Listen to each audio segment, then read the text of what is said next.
নেপালে ভয়াবহ দুর্যোগে প্রাণহানি ৩ শতাধিক। ৫,০০০ মিটার উঁচুতে হিমবাহ ধসের কারণ বলছেন বিশেষজ্ঞরা। সংসদে উত্থাপিত শোক প্রস্তাবগুলো সর্বসম্মতিক্রমে গৃহীত হলো। এখন আমরা নিজ নিজ আসনে দাঁড়িয়ে 1 মিনিট নীরবতা পালন করব। সংসদে শোক প্রস্তাব ও নীরবতা পালন, উদ্ধারের সহায়তা দিতে চায় ঢাকা। শাহবাগ স্কোয়ারে বক্তৃতা দিয়ে পার্লামেন্টে বক্তৃতা দিয়ে এক কথা না। প্রথম কথা হচ্ছে নির্ধারিত আমি কাউকে উদ্দেশ্য করে বলি নাই। সংসদের স্বরাষ্ট্রমন্ত্রীর বক্তব্য ঘিরে হট্টগোল, তুচ্ছ তাচ্ছিল্য করে কথা বলার অভিযোগ বিরোধী দলীয় নেতার। গণতান্ত্রিক পরিবেশ বজায় রাখার আহ্বান স্পিকারের। সেই দুঃসাহস এখানে দাঁড়িয়ে তিনি দেখিয়েছেন। তিনি বলেছেন যে এই সংসদে তিনি শিক্ষকের ভূমিকা পালন করবেন। আমরা তার ছাত্র হওয়ার জন্য এখানে আসি নাই মাননীয়। আপনারা উভয় পক্ষকে আমি ধৈর্য ধারণ করার জন্য অনুরোধ জানাবো। রংপুরে 4 খুনের ঘটনায় 2 আসামির ডিএনএ ও ডোপ টেস্ট হবে। তদন্ত সঠিক পথে ফের দাবি পুলিশের। প্রশ্নের উত্তর না দিয়ে কমিশনারের সংবাদ সম্মেলন ত্যাগ।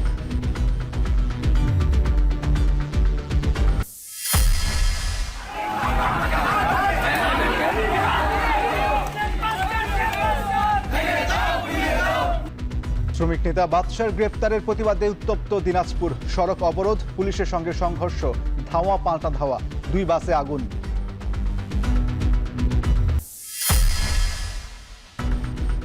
এবং দেশের দ্বিতীয় সমরাস্ত্র কারখানা হচ্ছে চট্টগ্রামে। চাহিদা মিটিয়ে হবে রপ্তানিও, বললেন সেনাপ্রধান। দেশকে নতুন উচ্চতায় নেয়ার আশা বাণিজ্য মন্ত্রীর।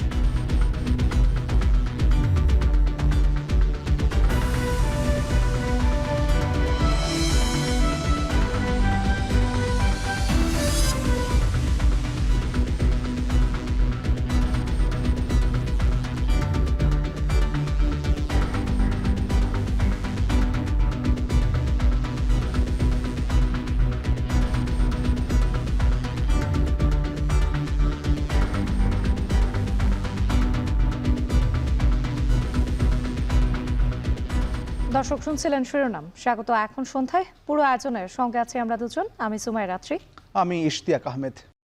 সময় গড়ানোর সাথে সাথে বেড়েই চলেছে নেপালে আকস্মিক বন্যা ও ভূমিধসে প্রাণহানির সংখ্যা। এখন পর্যন্ত 359 জনের মৃত্যু নিশ্চিত করেছে দেশটির কর্তৃপক্ষ। নেপাল ও তিব্বত মিলিয়ে নিখোঁজের সংখ্যা প্রায় 1500। এর মধ্যে বিদেশি পর্যটক 700-র বেশি। ক্ষতিগ্রস্ত এলাকায় ত্রাণ ও উদ্ধার সহায়তা পাঠিয়েছে চীন, ভারত সহ ইউরোপীয় ইউনিয়নের কয়েকটি দেশ। এদিকে নিখোঁজদের নিয়ে উদ্বেগের মধ্যে স্বজনরা। আর বেঁচে ফেরাদের মুখে উঠে এসেছে ভয়ঙ্কর অভিজ্ঞতার কথা। বিস্তারিত জানাচ্ছেন তানভীর জনি। মাত্র কয়েক সেকেন্ডেই পানির তোরে ভেসে গেছে বহু ঘরবাড়ি ও স্থাপনা, তলিয়ে গেছে গ্রামের পর গ্রাম। স্মরণকালের ভয়াবহ দুর্যোগে হিমালয় কন্যা নেপালের সৌন্দর্য দেখতে এসে প্রাণ হারিয়েছেন স্থানীয় ও বিদেশি মিলিয়ে শতাধিক পর্যটক। একদিন পেরিয়ে গেলেও এখনও সন্ধান মেলেনি হাজারো মানুষের। নেপালের দুর্যোগ সংস্থার তথ্য অনুযায়ী নিখোঁজ 826 জনের মধ্যে স্থানীয় ও বিদেশি পর্যটক 579 জন। এদিকে চীনের রাষ্ট্রীয় সংবাদ মাধ্যমের তথ্য বলছে তিব্বত অংশেও নিখোঁজ 550-র বেশি। নেপালের পররাষ্ট্রমন্ত্রী জানিয়েছেন এরই মধ্যে শতাধিক উদ্ধার হলেও সন্ধান মেলেনি 300-র বেশি ভারতীয় নাগরিকের।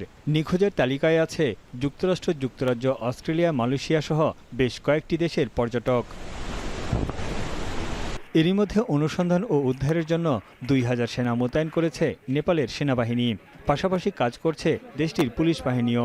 ক্ষতিগ্রস্ত এলাকায় ত্রাণ ও উদ্ধার সহায়তা পাঠিয়েছে চীন, ভারত, দক্ষিণ কোরিয়া সহ ইউরোপীয় ইউনিয়নের বেশ কয়েকটি দেশ। বন্যায় ক্ষতিগ্রস্তদের সহায়তায় $5 লাখ সহায়তার আশ্বাস দিয়েছে যুক্তরাষ্ট্র। প্রলয়ঙ্কারী দুর্যোগে এত প্রাণহানির ঘটনায় গভীর শোক জানিয়েছেন জাতিসংঘ মহাসচিব আন্তোনিও গুতেরেস। এদিকে ধ্বংসস্তূপের মধ্যেই চলছে প্রাণের সন্ধান। ক্ষয়ক্ষতির আসল চিত্র এখনও নির্ধারণ করা সম্ভব হয়নি। বাড়িঘর হারিয়ে নিঃস্ব অনেকে, প্রিয়জনের খোঁজে বিধ্বস্ত ও ঝুঁকিপূর্ণ এলাকায় অপেক্ষা করছেন অনেকেই। কাদামাটির স্তূপ থেকে টেনে তোলা হয়েছে বহু মানুষকে। পর্যটন এলাকায় এখন রূপ নিয়েছে ধ্বংসস্তূপে, যেখানে এখন শুধুই হাহাকার। বেঁচে ফেরাদের মুখে উঠে এসেছে ভয়ঙ্কর অভিজ্ঞতার বর্ণনা। চোখের সামনে কাদার নিচে চাপা পড়ে প্রাণ হারিয়েছে প্রিয়জন, অনেকে আশ্রয় নেন ছাদেও। माथि माहलो छतमा पनि आइपुग्यो। अब लड्दै मार्दै भन्दा अनि 1 घन्टापछि अलिक घटेर गयो। নেপালের বিদ্যুৎ কর্তৃপক্ষ জানিয়েছে দুর্যোগে এরই মধ্যে জলবিদ্যুৎ ও সৌর বিদ্যুৎ মিলিয়ে প্রায় 430 মেগাওয়াট উৎপাদন সক্ষমতা ক্ষতিগ্রস্ত হয়েছে।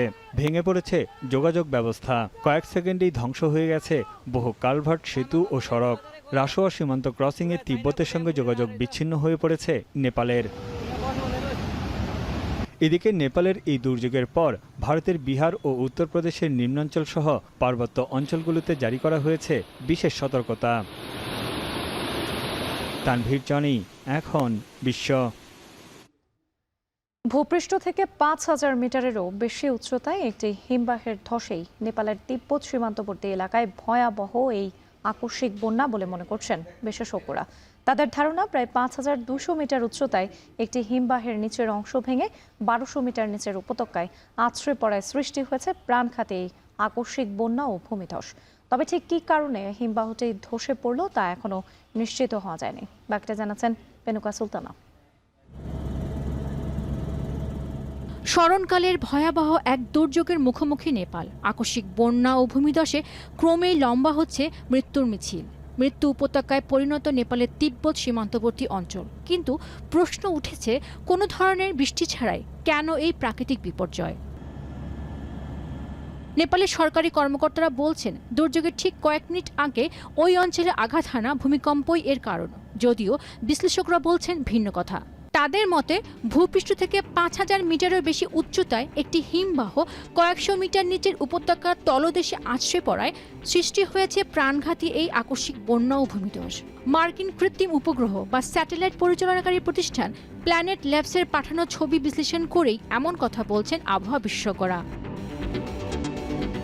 এদিকে প্ল্যানেট ল্যাবসের পাঠানো দুর্যোগের আগে পরে স্যাটেলাইট ছবিগুলো পর্যালোচনা করে রয়টার্স বলছে, ওই অঞ্চলের সবুজ পাহাড়গুলো এখন বাদামি রঙের ধ্বংসস্তূপ ও পলিমাটির নিচে চাপা পড়ে আছে। এই বিষয়ে কানাডার ইউনিভার্সিটি অফ ক্যালগারির সহযোগী অধ্যাপক ও ভূবিজ্ঞানী ড্যান সুগার জানান, স্যাটেলাইট ছবি দেখে মনে হচ্ছে হিমবাহের নিচের অংশ ভেঙে প্রায় ১২০০ মিটার নিচের উপত্যকায় আছড়ে পড়ে। অবশ্য দুর্যোগের একদিন আগেও ওই উপত্যকায় কিছু হিমবাহ বরফে ঢাকা ছিল, যদিও বুধবার সেগুলোর বেশিরভাগই দেখা যায়নি। অর্থাৎ সেখানকার আবহাওয়া সম্ভবত উষ্ণ ছিল বলে ধারণা তার। অবশ্য এমন উষ্ণায়ন ওই এলাকার অবকাঠামোগত নির্মাণ কাজের কারণে হতে পারে বলে উল্লেখ করেন এই ভূবিজ্ঞানী। পাশাপাশি জলবায়ু পরিবর্তন এখানে কোনো ভূমিকা রেখেছে কিনা তা অদূর ভবিষ্যতে জানা যাবে বলে মন্তব্য তার। নেপালের রাসুয়া নামের ক্ষতিগ্রস্ত এলাকায় রয়েছে বেশ কয়েকটি জলবিদ্যুৎ প্রকল্প।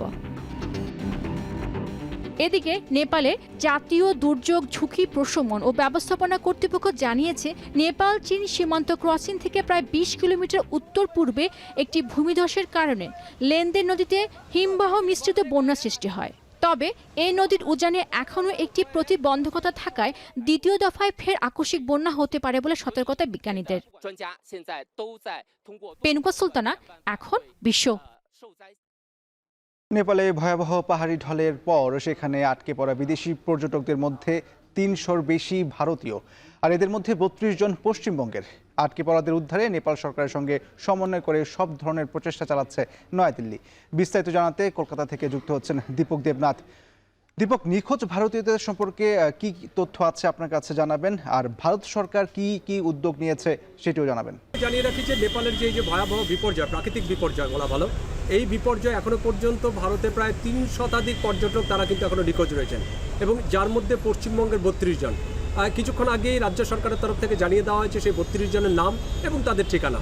মুখ্যমন্ত্রী শুভেন্দু অধিকারী তিনিও এই ৩২ জনের কথা বলেছেন, এবং এই যে যারা নিখোঁজ হয়েছে এই যে ৩২ জন, এই ৩২ জন কলকাতার পাশাপাশি পার্শ্ববর্তী যে সমস্ত জেলা, যেরকম উত্তর ২৪ পরগনা, দক্ষিণ ২৪ পরগনা, হুগলি, হাওড়া, পশ্চিম মেদিনীপুর, পশ্চিম বর্ধমান, মূলত এই জেলাগুলোর বাসিন্দারাই কিন্তু নেপালে বেড়াতে গিয়েছিলেন, ভ্রমণে গিয়েছিলেন, এবং তারাই কিন্তু এই সমস্যার মধ্যে পড়েছেন। এবং সেই সমস্ত পরিবারের সাথে রাজ্য সরকারের তরফে কথা বলা হচ্ছে, তাদেরকে আশ্বাস দেওয়া হচ্ছে যে কোনো রকম উদ্বিগ্ন হতে না, কোনো রকম চিন্তা যেন করবেন না। রাজ্য সরকারের তরফ থেকে তাদেরকে রেস্কিউ করে, উদ্ধার করে যাতে তাদের আবার ফিরিয়ে দেওয়া যায় বাড়িতে, সেটারই চেষ্টা করা হচ্ছে। এবং নেপাল প্রশাসনের সাথে, নেপাল সরকারের সাথে কিন্তু রাজ্য সরকারও নিয়মিত যোগাযোগ করে চলেছে, এমনকি কেন্দ্রীয় সরকারের যে পররাষ্ট্র মন্ত্রণালয়, তার সাথেও কিন্তু রাজ্য সরকারের যারা শীর্ষ কর্মকর্তা আছে তারা কিন্তু সর্বক্ষণ প্রচেষ্টা চালিয়ে যাচ্ছেন।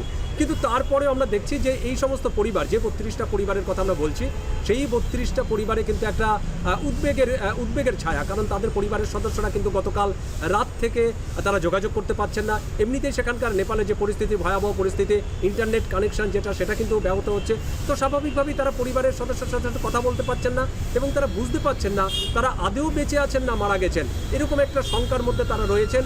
যদিও তাদের প্রত্যাশা যে রাজ্য সরকার যে উদ্যোগ নিচ্ছেন তারা সেটাতে সন্তোষ প্রকাশ করেছেন এবং তাদের বাড়ির লোক ফিরে আসবেন, এই ব্যাপারে তারা যথেষ্ট আশাবাদী। এবং এরই মধ্যে আরেকটি খবর জানিয়ে দিচ্ছি যে আমাদের যে কলকাতার যে টলিউডের যে বিখ্যাত অভিনেতা কাম পরিচালক সেই ফরাজ মুখোপাধ্যায়ও কিন্তু নিখোঁজ ছিলেন, তার খোঁজ পাওয়া যাচ্ছিল না। অবশেষে তার পরিবারের তরফ থেকে জানানো হয়েছে যে তিনি সুস্থ আছেন, খুব শিগগিরই তিনি দেশে ফিরবেন। তো সব মিলিয়ে এরকম একটা পরিস্থিতি এবং পরিবারের লোকজন যথেষ্ট উদ্বেগের মধ্যে আছে। রাজ্য সরকারের তরফ থেকে চেষ্টা করা হচ্ছে তাদেরকে সুস্থভাবে বাড়িতে ফিরিয়ে আনা। কলকাতা থেকে জানাচ্ছিলেন দীপক দেবনাথ। জাতীয় সংসদের তৃতীয় অধিবেশনের শুরুতেই নেপালের দুর্যোগ ও প্রাণহানির ঘটনায় শোক প্রস্তাব নেওয়া হয়েছে। শোক প্রস্তাব সর্বসম্মতিক্রমে গৃহীতের পর 1 মিনিট নীরবতা পালন করেন সংসদ সদস্যরা। পরে ধর্মমন্ত্রীর পরিচালনায় হতাহতের স্মরণে ও বিদেহী আত্মার শান্তি কামনায় দোয়া ও মোনাজাত করা হয়। নেপালের দুর্ঘটনাস্থলে উদ্ধার কাজে বাংলাদেশ সহায়তা দিতে চায় বলে জানানো হয়। উদ্ধার কাজে সহায়তা দিতে পাঠানো হতে পারে সেনাবাহিনীর একটি দল।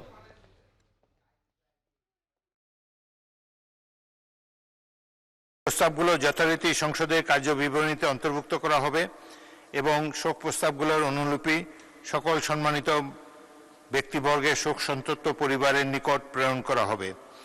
আমরা এখন তাদের বিদেহী আত্মার প্রতি শ্রদ্ধা প্রদর্শন করার জন্য নিজ নিজ আসনে দাঁড়িয়ে 1 মিনিট নীরবতা পালন শেষে মোনাজাত করব।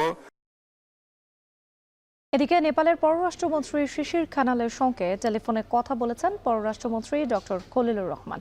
সকালে ফোন করে নিহতদের প্রতি গভীর সমবেদনা জানান তিনি। দুপুরে পররাষ্ট্র মন্ত্রণালয়ের পাঠানো প্রেস বিজ্ঞপ্তিতে তথ্য জানানো হয়। আজ সকালবেলা আমার সঙ্গে নেপালের পররাষ্ট্রমন্ত্রীর কথা হয়েছে। তাকে আমরা মাননীয় প্রধানমন্ত্রীর পক্ষ থেকে, বাংলাদেশের জনগণের পক্ষ থেকে নেপালে যে ভয়াবহ প্রাকৃতিক দুর্যোগ ঘটেছে সে বিষয়ে আমাদের সহমর্মিতা, আমাদের শোক জ্ঞাপন করেছি। আমরা তাদেরকে সর্বাত্মক সহযোগিতার অফার করেছি। স্বরাষ্ট্রমন্ত্রী সালাউদ্দিন আহমদের বক্তব্যে সংসদে ছড়ানো উত্তেজনায় সংসদের ভবিষ্যৎ নিয়ে চিন্তিত স্পিকার হাফিজউদ্দিন আহমদ বলেন, অনেক কষ্টের পর গণতন্ত্র প্রতিষ্ঠিত হয়েছে, তা বহাল রাখা সব সংসদ সদস্যের কর্তব্য। এর আগে শাহবাগে কথা বলা আর সংসদে কথা বলা এক নয়। স্বরাষ্ট্রমন্ত্রীর এমন বক্তব্যে উত্তপ্ত হয়ে ওঠে জাতীয় সংসদ। স্বরাষ্ট্রমন্ত্রীর বক্তব্যের প্রতিবাদ করেন বিরোধী দলীয় নেতা। আরও জানাচ্ছেন নাজমুস সাকিব। শাহবাগ স্কোয়ারে বক্তৃতা দেওয়া পার্লামেন্টে বক্তৃতা দেওয়া এক কথা না। প্রথম কথা হচ্ছে নির্ধারিত আমি কাউকে উদ্দেশ্য করে বলি নাই।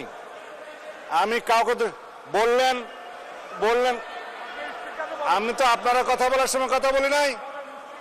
মানে স্পিকার, আমি আপনার শেল্টার চাচ্ছি। ত্রয়োদশ জাতীয় সংসদের তৃতীয় অধিবেশনে স্বরাষ্ট্রমন্ত্রীর এমন বক্তব্যকে ঘিরে শুরু হয় তুমুল হট্টগোল। পরিস্থিতি নিয়ন্ত্রণে সংসদ সদস্যদের শান্ত থাকার আহ্বান জানান স্পিকার হাফিজউদ্দিন আহমদ। আপনারা কি স্বরাষ্ট্রমন্ত্রীর বক্তব্য শুনতে রাজি না? স্বরাষ্ট্রমন্ত্রীর বক্তব্যের পর আমি বিরোধী দলের নেতাকে দেব। বিরোধী দলীয় নেতা বলেন, অধিবেশনের শুরু থেকেই বিরোধী দলকে তুচ্ছ তাচ্ছিল্য করে কথা বলছেন স্বরাষ্ট্রমন্ত্রী। তার বক্তব্য প্রত্যাহার ও এক্সপঞ্জের দাবি জানান তিনি।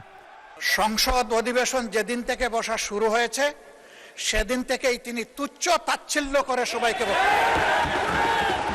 উনি নিজেকে কি মনে করেন আমি বুঝতে পারি না। এমনকি তিনি সেই দুঃসাহস এখানে দাঁড়িয়ে তিনি দেখিয়েছেন। তিনি বলেছেন যে এই সংসদে তিনি শিক্ষকের ভূমিকা পালন করবেন। আমরা তার ছাত্র হওয়ার জন্য এখানে আসি নাই। মাননীয় শিক্ষকতা করতে হলে তিনি একটা ইউনিভার্সিটি খুলুন, ওখানে যার পছন্দ গিয়ে ভর্তি হবে, ওনার লেকচার শুনবে। আজকে একই বক্তব্যে 2 বার উনি অ্যাটাক করে ফেললেন। আমার সঙ্গীরা তো মনে করে, আমি নিজেও মনে করি যে এইটা কালচারাল না, এইটা পার্লামেন্টারিয়ান ফ্যাসিজম। এটা হওয়া উচিত না। সংসদে অসহিষ্ণু আচরণ নিয়ে উদ্বেগ জানিয়ে স্পিকার বলেন, অনেক কষ্টের পর দেশে গণতন্ত্র প্রতিষ্ঠিত হয়েছে। এভাবে চলতে থাকলে সংসদ বেশি দিন চলবে না বলেও সতর্ক করেন স্পিকার। এই সংসদে বক্তব্য দেওয়ার প্রচুর সুযোগ আছে, আপনারা নিশ্চয়ই লক্ষ্য করেছেন। এটা তো আওয়ামী লীগের আমল না, এখানে আপনারা ইচ্ছা মতো সরকারকে ক্রিটিসাইজ করতে পারছেন। আপনাদের সকলের চেয়ে অনেক অনেক বছর, 40 বছর এই সংসদে আছি। অতীতের সংসদগুলোর অনেক খারাপ রেকর্ড আছে। এই সংসদে, বাংলাদেশের সংসদে স্পিকারকে হত্যা পর্যন্ত করা হয়েছে। সুতরাং অতীতের দিক থেকে তাকিয়ে আমি তো মনে করি একটি ভালো সংসদ আমরা পেয়েছি, জনগণের সঠিক নির্বাচনের মাধ্যমেই পেয়েছি। আপনারা উভয় পক্ষকে আমি ধৈর্য ধারণ করার জন্য অনুরোধ জানাবো। এর আগে প্রশ্নোত্তর পর্বে আওয়ামী লীগ সরকারের আমলে দলীয় পরিচয়ে পুলিশের নিয়োগের তালিকা করা হচ্ছে বলে জানান স্বরাষ্ট্রমন্ত্রী। লুট হওয়া অস্ত্র উদ্ধারে বিভিন্ন বাহিনীর সমন্বয়ে কমিটি গঠনের কথাও জানান তিনি। আইন শৃঙ্খলা পরিস্থিতির উন্নতি হয়েছে কি হয় নাই সেটা তো দৃশ্যমান। বাংলাদেশে আজ পর্যন্ত বর্তমান সরকার দায়িত্ব নেওয়ার পর থেকে এই মুহূর্ত পর্যন্ত যত হেনিয়াস ক্রাইম হয়েছে, অপরাধ সংগঠিত হয়েছে, 24 ঘন্টা 48 ঘন্টা ক্ষেত্র মতো 7 ঘন্টার ভিতরে অপরাধী গ্রেপ্তার হয়েছে, আইনের আওতায় আনা হয়েছে। এবং সামাজিকভাবে যে কোনো স্পেসিফিক ঘটনা যদি আপনারা বলতে পারেন, সেই স্পেসিফিক ঘটনা আমি 300 বিধিতে বিবৃতি দিতে পারবো। সংসদে পররাষ্ট্রমন্ত্রী জানান, মক্কা চুক্তি ইতিবাচক হিসেবেই দেখছে বাংলাদেশ। এ চুক্তি নিয়ে উদ্বিগ্ন না হওয়ার আহ্বান জানান তিনি। আর মেট্রো রেল প্রকল্পের ব্যয় বাড়ার কারণ যাচাই বাছাই করা হচ্ছে বলে জানান পরিকল্পনা প্রতিমন্ত্রী। আমরা এতে এই প্যাক্টটিকে ইতিবাচক হিসেবে দেখছি। এতে যোগদান করার বিষয়টি এখনো আসেনি, কারণ এটা নির্ভর করছে যারা এই প্যাক্টের সদস্য তাদের অভিপ্রায়ের উপর। তারা যদি অভিপ্রায় প্রকাশ করেন বাংলাদেশকে এই প্যাক্টে নেবার জন্য, তাহলে পরে আমরা নিশ্চয়ই সেটা ইতিবাচকভাবে বিবেচনা করব। অধিবেশনের প্রথম দিনে প্রয়াত ভারপ্রাপ্ত রাষ্ট্রপতি ও স্পিকার জমির উদ্দিন সরকার সহ 11 সংসদ সদস্যদের মৃত্যুতে শোক প্রস্তাব দিয়েই শুরু হয় তৃতীয় অধিবেশন। এবং শোক প্রস্তাবগুলোর অনুলিপি সকল সম্মানিত ব্যক্তিবর্গের শোক সন্তপ্ত পরিবারের নিকট প্রেরণ করা হবে। নাজমুস সাকিব, এখন, ঢাকা। দেশ ও জাতির কল্যাণে সম্পূর্ণ নিরপেক্ষভাবে কাজ করবেন বলে জানিয়েছেন রাষ্ট্রপতি মির্জা ফখরুল ইসলাম আলমগীর। সকাল 11:30টায় বঙ্গভবনের দরবার হলে কর্মকর্তা ও কর্মচারীদের নিয়ে অনুষ্ঠিত রাষ্ট্রপতির প্রথম দরবারে এ কথা বলেন তিনি। রাষ্ট্রপতির দায়িত্ব গ্রহণের আগে দল, সংসদ ও মন্ত্রিপরিষদ থেকে পদত্যাগ করে এসেছেন উল্লেখ করে বলেন, তিনি এখন সম্পূর্ণভাবে একজন দল নিরপেক্ষ মানুষ। দল নিরপেক্ষভাবেই দায়িত্ব পালন করে যাবেন। তিনি আরো বলেন, রাষ্ট্রপতি হিসেবে দায়িত্ব পালনের পর কারো প্রতি তার কোনো রাগ অনুরাগ থাকবে না। দেশ, রাষ্ট্র ও জনগণের স্বার্থই হবে তার একমাত্র লক্ষ্য। যে কোনো পরিস্থিতিতে জনগণের আস্থা অর্জন, সততা, নিষ্ঠা এবং একই সাথে আন্তরিকতা ও দায়িত্বশীলতা নিশ্চিতের উপর গুরুত্ব আরোপ করেন তিনি। আপনারা জানেন যে আমি দীর্ঘ রাজনৈতিক একটা সময় পার করেছি, দীর্ঘ। সেই সময়গুলোতে আমি একদম মাটির মানুষের সঙ্গে থেকে আমি কাজ করেছি। আপনারা এই জানেন যে আমরা দীর্ঘ সংগ্রামের মধ্যে দিয়েই আমরা এক গণতান্ত্রিক পরিবেশে এসে উপস্থিত হয়েছি। একজন দল নিরপেক্ষ মানুষ এবং আমার রাষ্ট্রের রাষ্ট্রপতি হিসেবে দায়িত্ব গ্রহণ করার পরে আমি সব কিছুর রাজনীতির ঊর্ধ্বে আমি থাকবো বলেই আমি শপথ নিয়েছি। এবং আমার জন্য কোনো রাগ, বিরাগ, অনুরাগ কোনো কিছুর জন্য থাকবে না। আমার সামনে একটাই মূল উদ্দেশ্য, লক্ষ্য, সেটা হচ্ছে আমার দেশ, আমার রাষ্ট্র, আমার জনগণ। স্থানীয় সরকার নির্বাচন গ্রহণযোগ্য ও নিরপেক্ষভাবে আয়োজনের বিষয়ে সব ধরনের সহযোগিতার আশ্বাস দিয়েছেন রাষ্ট্রপতি। বৃহস্পতিবার দুপুরে নির্বাচন কমিশনে নিজ কার্যালয়ে সংবাদ সম্মেলনে কথা জানান প্রধান নির্বাচন কমিশনার এএমএম নাসির উদ্দিন। এ সময় সেপ্টেম্বরে স্থানীয় সরকার নির্বাচনের তফসিল ঘোষণার প্রত্যাশার কথাও জানান তিনি। ইলেকশন করার জন্য কিন্তু সম্পূর্ণ প্রস্তুত, সেটা স্থানীয় সরকার নির্বাচন বলেন বা উপনির্বাচন যেটা ঠাকুরগাঁও 1, আমরা কিন্তু প্রস্তুত আমাদের দিক থেকে।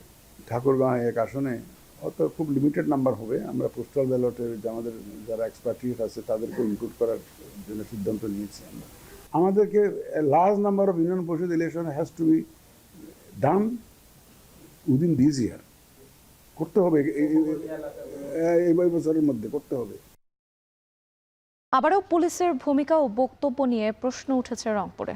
সপরিবারের শিক্ষক হত্যা মামলার তদন্তের অগ্রগতি জানাতে সংবাদ সম্মেলন করলেও সাংবাদিকদের প্রশ্নের উত্তর না দিয়েই চলে যান রংপুর মেট্রোপলিটন বিদায় পুলিশ কমিশনার আব্দুল মাবুদ।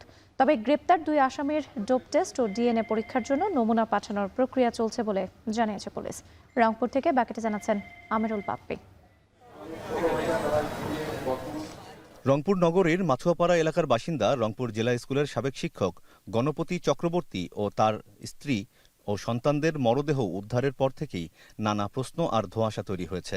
পুলিশের বিভিন্ন সময়ের বক্তব্যে তা আরও ঘনীভূত হয়েছে। তদন্তের অগ্রগতি নিয়ে ডাকা সংবাদ সম্মেলনে সাংবাদিকদের প্রত্যাশা ছিল মিলবে গুরুত্বপূর্ণ প্রশ্নের উত্তর। পূর্বপুরুষদের জমি কিনেছিল, তো আমরা যেটা কথা বলে আমাদের একটু। তবে লিখিত বক্তব্য পড়ে শোনানোর পর সাংবাদিকদের কোনো প্রশ্নের উত্তর না দিয়েই উঠে চলে যান Rangpur metropolitan police commissioner Abdul মাবুদ। এতে ক্ষোভ প্রকাশ করেন সংবাদকর্মীরা। আমরা ভেবেছিলাম আজকে সেই রহস্যের জট উন্মোচন হবে বা তার কাছ থেকে আমরা প্রশ্ন করে উত্তর পেলে সমাধান মিলবে, কিন্তু আমরা দেখলাম যে 164-এ আসামি এবং সাক্ষীরা আদালতে যে জবানবন্দি দিয়েছে তিনি আমাদেরকে সেই কথাগুলো একটু শোনালেন। শুনে আমরা যে প্রশ্ন করব তাকে সেই প্রশ্ন করার সুযোগ না দিয়ে তিনি উঠে চলে গেছেন। বিগত দিনে এরকম সংবাদ সম্মেলন ডাকে সে নিজের মতন কথা বলে সে চলে যায়, তাই আমাদেরকে ডাকার দরকার কি? সে একটা কাজ করতো, এখন তো অনেক যুগ আছে, সে একটা ভিডিও ক্যামেরা নিত, সে তারা নিজের মতন বলতো, আমাদের মেইলে পাঠিয়ে দিত। লিখিত বক্তব্যে অভিযুক্ত ও সাক্ষীদের দেওয়া জবানবন্দির বিভিন্ন তথ্য তুলে ধরেন পুলিশ কমিশনার। তিনি জানান, গ্রেপ্তার 2 আসামির ডোপ টেস্ট ও ডিএনএ পরীক্ষার জন্য নমুনা পাঠানোর প্রক্রিয়া চলছে। এরকম একটা চাঞ্চল্যকর খুন, 4টা মার্ডার হয়ে গেছে, সেখানে পুলিশ সবকিছু করবে, জনগণের সহযোগিতা পেলে আরো একটু ভালো হয়। একটা মানুষ শুনেছে সেটুকু সাক্ষ্য দেওয়া উচিত। চাঞ্চল্যকর এই মামলায় তদন্তের স্বার্থে পুলিশকে আরও দায়িত্বশীল ও স্বচ্ছ ভূমিকা রাখার আহ্বান জানান বিশিষ্টজনরা। মানুষ প্রত্যাশা করছে যে এই ঘটনাটার নেপথ্য জানবার, আমাদের জানবার মাধ্যম হচ্ছে গণমাধ্যম। ফলে আমরা প্রত্যাশা করি যে তারা এই তদন্তের প্রাপ্ত যে ফলাফল, সেই প্রাপ্ত ফলাফলটি আমাদের কাছে উপস্থাপন করবেন। কোতোয়ালি থানায় হত্যা মামলা দায়েরের পরদিনই মামলার তদন্তভার দেওয়া হয় মহানগর গোয়েন্দা পুলিশের কাছে। তদন্তের অগ্রগতি নিয়ে পুলিশের বক্তব্য মিললেও সাংবাদিকদের প্রশ্নের উত্তর না দেয়ায় নতুন করে তৈরি হয়েছে নানা প্রশ্ন। এখন সুষ্ঠু তদন্তের মাধ্যমে প্রকৃত ঘটনা দ্রুত সামনে আসার অপেক্ষা স্বজন ও নগরবাসীর। আমিরুল বাপ্পি, এখন, রংপুর। এদিকে রংপুরের সাবেক শিক্ষক গণপতি চক্রবর্তী ও তার পরিবারের হত্যাকাণ্ডের সুষ্ঠু তদন্ত করে দায়ীদের বিচারের আওতায় আনার দাবি জানিয়েছেন জামায়াতের সেক্রেটারি মিয়া গোলাম পরোয়ার। বিকেলে নগরীর শাপলা চত্বরে দলীয় কার্যালয়ে সাংবাদিকদের সাথে মতবিনিময়ে তিনি এই দাবি জানান। দুঃখ, সমবেদনা এবং হত্যাকাণ্ডের রুট এবং কারণ উদ্ঘাটন করতে না পারায় সরকার এবং গোয়েন্দাদের ব্যর্থতার প্রসঙ্গে আমরা উদ্বেগটা প্রকাশ করলাম। আপাতত এর চেয়ে আমাদের বলবার মতো তথ্য আমাদের হাতে নেই। দিনাজপুরে মোটর পরিবহন শ্রমিক ইউনিয়নের নেতা শেখ বাদশাকে গ্রেপ্তারের প্রতিবাদে শ্রমিকদের সড়ক অবরোধ কর্মসূচি অব্যাহত রয়েছে। সকাল 7টা থেকে দিনাজপুরের অভ্যন্তরীণ ও আঞ্চলিক বিভিন্ন রুটে বাস চলাচল বন্ধ রয়েছে। দফায় দফায় বিক্ষিপ্ত সংঘর্ষের ঘটনা ঘটেছে, এতে 3 নারী সহ অন্তত 15 জন আহত হয়েছেন। অন্যদিকে অবরোধের জন্য সড়কের উপর রাখা প্রায় 15টি যানবাহনে ভাঙচুর চালানো হয়েছে। বিস্তারিত প্রতিবেদনে। সকাল থেকেই দিনাজপুরের বিভিন্ন গুরুত্বপূর্ণ সড়ক ও প্রবেশপথে আড়াআড়িভাবে বাস রেখে অবরোধ করেন ক্ষুব্ধ পরিবহন শ্রমিকরা। বন্ধ রয়েছে রাজধানী সহ দিনাজপুরের সঙ্গে সব রুটের যান চলাচল। এতে ভোগান্তিতে পড়েন সাধারণ যাত্রী ও পথচারীরা। জরুরি প্রয়োজনে বের হওয়া রোগীরাও পড়েন দুর্ভোগে। এই কালীতলা থেকে থানা পর্যন্ত ওরা ব্লক করে রাখছে। এখন চলাফেরা করার জন্য আমরা চলতে পারতেছি না, চলাচলেই। শেখ বাদশার গ্রেপ্তার ঘিরে কোতোয়ালি থানার সামনেও ছড়িয়ে পড়ে উত্তেজনা। রাজনৈতিক মামলাকে কেন্দ্র করে 2 পক্ষের মধ্যে ধাওয়া পাল্টা ধাওয়া ও লাঠিসোঁটা নিয়ে সংঘর্ষ হয়। এতে এক পক্ষের লাঠির আঘাতে 4 জন আহত হয়। পরিস্থিতি নিয়ন্ত্রণে কোতোয়ালি থানার প্রধান ফটক বন্ধ করে পুলিশ। মোতায়েন করা হয় অতিরিক্ত পুলিশ। অপদস্থ, লাঞ্ছিত, মার খাচ্ছি, মেডিকেলের মধ্যে ভর্তি হচ্ছে, আমাদের মাথা মুথা ফাটায় একাকার করে দিচ্ছে। আমরা আসছি আমাদের নেতাকে দেখার জন্য, এক পলক দেখবো, আমরা 2টো কথা বলবো, চলে যাবো। মুসলিমের কিছু সংখ্যক শ্রমিক যারা হয়তো আবেগের বশে ট্রাক এবং বাস থানার গেটে আপনারা দেখেছেন, তারা একদম এমন ভাবে ট্রাক বাস রেখেছে যে আমাদেরকে একটা কনফাইন্ড মতো অবস্থা। এদিকে বিকেলে কোতোয়ালি থানার সামনে 2টি বাসে আগুন দেয় দুর্বৃত্তরা। খবর পেয়ে ঘটনাস্থলে পৌঁছে ফায়ার সার্ভিস আগুন নিয়ন্ত্রণে আনে। এর আগে দুপুরে শ্রমিকদের সঙ্গে পুলিশের ধাওয়া পাল্টা ধাওয়া ও সংঘর্ষের ঘটনা ঘটে। এদিকে শ্রমিকদের অবরোধের মধ্যেই পুলিশি পাহারায় বিকেল 3:30টার দিকে শ্রমিক নেতা বাদশাকে নিরাপত্তার কারণে গাড়িতে না নিয়ে পায়ে হেঁটে আদালতের দিকে পাঠানো হয়। পরে আদালত তাকে জেল হাজতে প্রেরণ করেন। শেখ বাদশার স্ত্রী ইয়াসমিনের অভিযোগ, মোটর পরিবহন শ্রমিক ইউনিয়নের ত্রিবার্ষিক নির্বাচনে তার স্বামী অন্যতম প্রার্থী। নির্বাচনে অংশগ্রহণে বাধা দিতেই তাকে মামলায় গ্রেপ্তার দেখানো হয়। তফসিল অনুযায়ী ইউনিয়নের নির্বাচনে মনোনয়নপত্র দাখিলের দিন নির্ধারিত রয়েছে।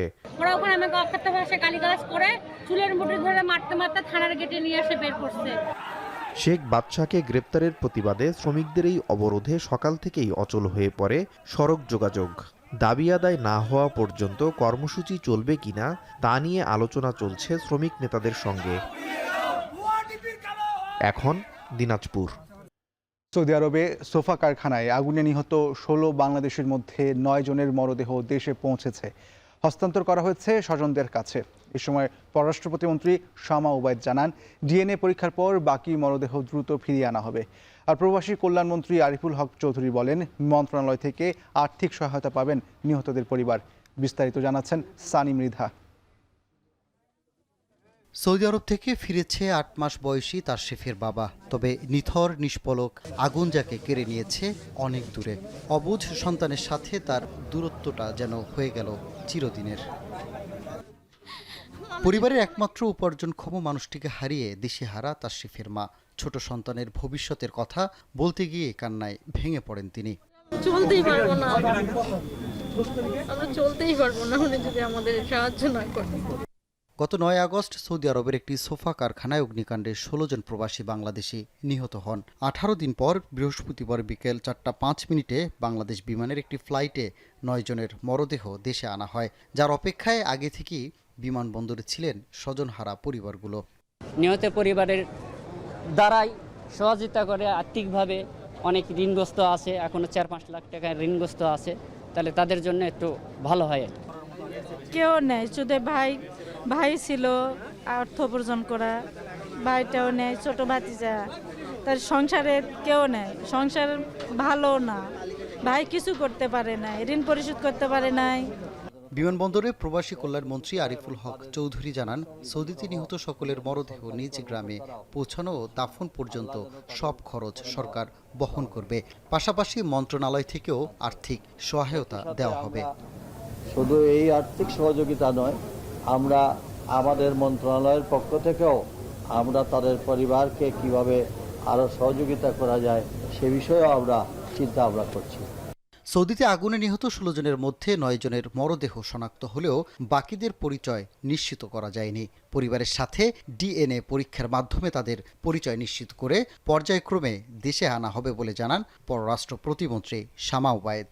আরও 7 জনের ডেড বডি এখনো আনা বাকি আছে, তাদের শনাক্ত চলছে। যেহেতু একটি আগুন লেগেছিল এবং অত্যন্ত দুরবস্থায় হয়ে গিয়েছিল আমাদের যারা ওখানে কর্মরত ছিলেন ভাইরা, তো তাদের একটা শনাক্ত করার জন্য একটা ডিএনএ টেস্ট করতে হবে।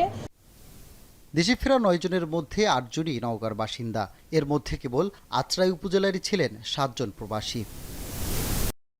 চট্টগ্রামে 55 একর জায়গায় দেশের দ্বিতীয় সমরাস্ত্র কারখানা নির্মাণে চুক্তি স্বাক্ষর করেছে সেনাবাহিনী ও বিটিএমসি। এ সময় সেনাপ্রধান জেনারেল ওয়াকারুজ্জামান বলেন, এই সমরাস্ত্র কারখানা দেশের প্রতিরক্ষা শিল্প ও সার্বভৌমত্বের সুরক্ষায় গুরুত্বপূর্ণ ভূমিকা পালন করবে। আর বাণিজ্যমন্ত্রী খন্দকার আব্দুল মুক্তাদির বলেন, অস্ত্র ও প্রতিরক্ষা সরঞ্জাম রপ্তানিতে সহযোগিতা করবে সরকার। বাকিটা জানাচ্ছেন হোসেন জিয়াদ। 1961 সালে 55 একর জায়গায় যাত্রা শুরু হয়েছিল জলিল টেক্সটাইলের। তবে লোকসানের মুখে 2004 সালে তা পুরোপুরি বন্ধ হয়ে যায়।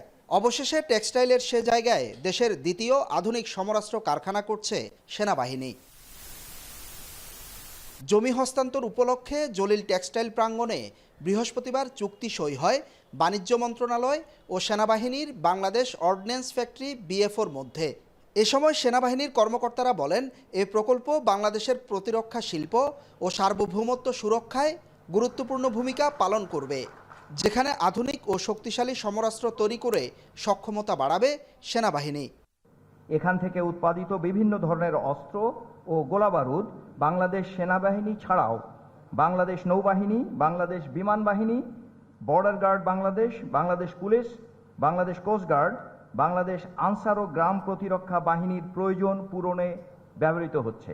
একটি মিলের চাকা থেমে গেলে শুধু উৎপাদনই থেমে যায় না, থেমে যায় কর্মসংস্থান, সম্ভাবনা এবং অর্থনীতির স্পন্দন। তাই মিলটিকে পুনর্জীবিত করতে বিটিএমসি ও বস্ত্র ও পাট মন্ত্রণালয় পিপিপির আওতায় নতুন উদ্যোগ গ্রহণ করে। এ সময় সেনাপ্রধান, প্রধানমন্ত্রী সহ সংশ্লিষ্ট সবাইকে ধন্যবাদ ও কৃতজ্ঞতা জানান। বলেন, বিশ্বের অনেক দেশে বাংলাদেশের সমরাস্ত্রের চাহিদা আছে। আমলাতান্ত্রিক জটিলতা দূর হলে অস্ত্র রপ্তানি করে প্রচুর বৈদেশিক মুদ্রা আয় সম্ভব। প্রতিরক্ষা শিল্প নিজের প্রয়োজন মেটানোই নয়, আমরা এটাকে রপ্তানিমুখী শিল্পে রূপান্তর করতে চাচ্ছি।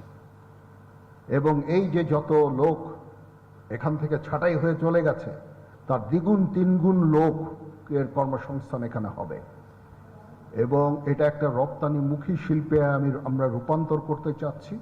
আমাদের এই জমিটা খুবই দরকার ছিল, কারণ বাংলাদেশ অর্ডিন্যান্স ফ্যাক্টরি যখন হয়েছিল 1970-তে, তারপর পরবর্তীতে এর কোনো এক্সপানশন হয় নাই। আমাদের এই সরকারের যে মূল লক্ষ্য, প্রতিরক্ষা ব্যবস্থায় নিজস্ব শিল্প উৎপাদন এবং পরবর্তীতে নিজস্ব চাহিদা পূরণ করে সেটাকে রপ্তানিমুখ করাই আমাদের এই ধরনের সম্প্রসারণের মূল লক্ষ্য। এ সময় বাণিজ্যমন্ত্রী বলেন, সরকার অস্ত্র ও প্রতিরক্ষা রপ্তানিতে সব ধরনের সহযোগিতা করবে।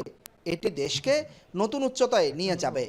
প্রতিরক্ষা শিল্পের এবং প্রতিরক্ষা সক্ষমতার গতি প্রকৃতি আমূল পরিবর্তন হয়ে গিয়েছে, এবং পরিবর্তনের ধারাটা যদিও বহমান ছিল গত 20, 25, 30 বছর যাবৎ, কিন্তু চোখে আঙ্গুল দিয়ে দেখিয়ে দিয়েছে আমাদেরকে সাম্প্রতিককালের দুটি বৈশ্বিক সংঘাত। গাজীপুরের পর এটি দেশের দ্বিতীয় সমরাস্ত্র তৈরির কারখানা। হোসাইন জিয়াদ, এখন, চট্টগ্রাম। আর এই ছিল এখন সন্ধ্যায়। এখন টেলিভিশন ওয়েবসাইটে দেখতে ভিজিট করুন www.ekon.tv।